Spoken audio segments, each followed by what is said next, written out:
Avira Premium Security Suite 10 versus the free version. A lot of security companies have been putting their suites through intense user interface makeovers lately, in the attempt to assure larger shares of the user security market.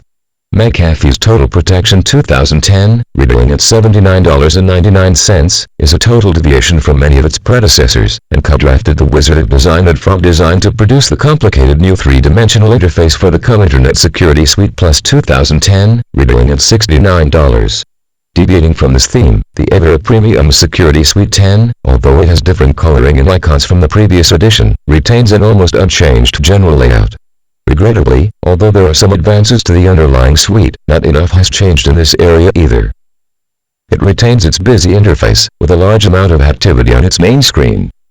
Controls which run down the side of the screen select both the action and status panels for the different elements, and an almost redundant menu copies these choices, although its additions include Rescue CD download, current malware signatures, and the boot record scan. These settings all appear in a distinct configuration window compiled of two modes, Expert and Regular.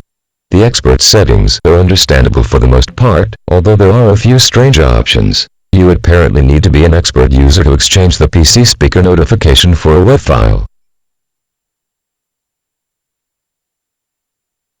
Installation went smoother than the Avira antivirus personal tended, and with help from the Rescue CD, it was easily installed on all 12 of test systems that were infected with malware. Problems occurred, however, with one suite not being able to update on one system, and another not running at all. Although the tech support did solve both these problems, a good amount of emailing back and forth had to occur, with requests for logs and data from each system necessary to do this. After Avira installation was completed and the testing system that was clean, preparation was done for testing its performance, and the results were not good. A section of the test is clocking the length of time necessary in order to download an index of 100 websites fully, and, because one of these sites served up an venom third-party advertisement, the unreliable XP Defender Pro was installed onto the system. Avira did not prevent this, nor did its scan even pick up that this was a problem.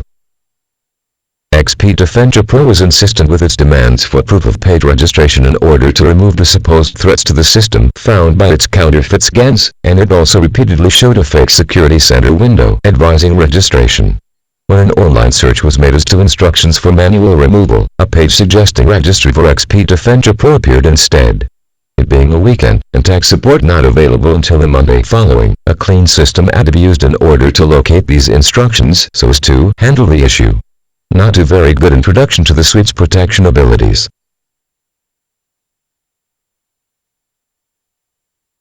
Comparatives.org has subjected Avira's technology to a rigorous amount of testing, and its score overall was quite high.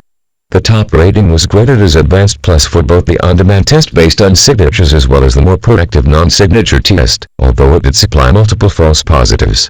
Dynamic Protections tests evaluating entire suites in real-world situations, it scored Advanced, and the only suites scoring the higher Advanced Plus were the Norton Internet Security 2010, retailing at $69.99, and the Kaspersky Internet Security 2010, which retails at $79.99. Avira was certified for detecting, but not cleaning, by the IXA Labs, and it has not been tested by the West Coast Labs.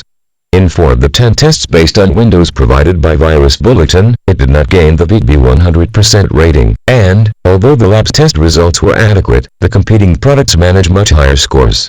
In the majority of cases, vendors complete full suite and anti-malware provide exact protection in terms of the clearing of malware and the deflection of any more infestation.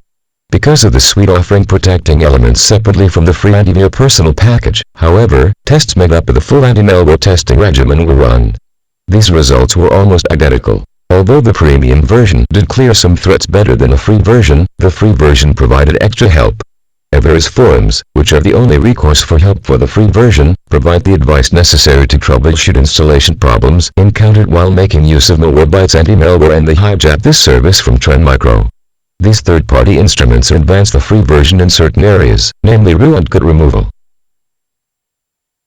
Similarly to the free version, Avira Suite scans first checks for rootkits, and then for malware that is active in the memory. You need to grant permission for it to remove active malware, and it occasionally requests both rescans and reboots. Also, if you are using a trial version, you will need to remove a message that appears before the scan will complete. It took around half an hour to complete the scan on the test system that was clean, an average time, at best. You cannot leave it to do so unattended, however, since responses are needed to the prompts it provides. Avira managed to score 7 out of 10 for the removal of malware, and, although this total is slightly higher than Avira Personal 6.5, and the same as those assigned to Microsoft Security Essential 1.0 and McAfee Total Protection 2010, it was evident by others. Norton Antivirus 2010 Managed 8, and PC Tools Internet Security 2010, retailing at $49.95, beat them all with a score of 8.3. Avira achieved a very low score from testing commercial keyloggers instead of actual malware, 3.5, the same score that Avira Personal attained. This low score is not the result of a company determination to exclude these from detection. All keyloggers but one were found to be malware, but there were problems with their removal. Executable files were left behind by keyloggers identified as malware, and more than half were left running. Although this is not a definitive test, it's still a very poor score.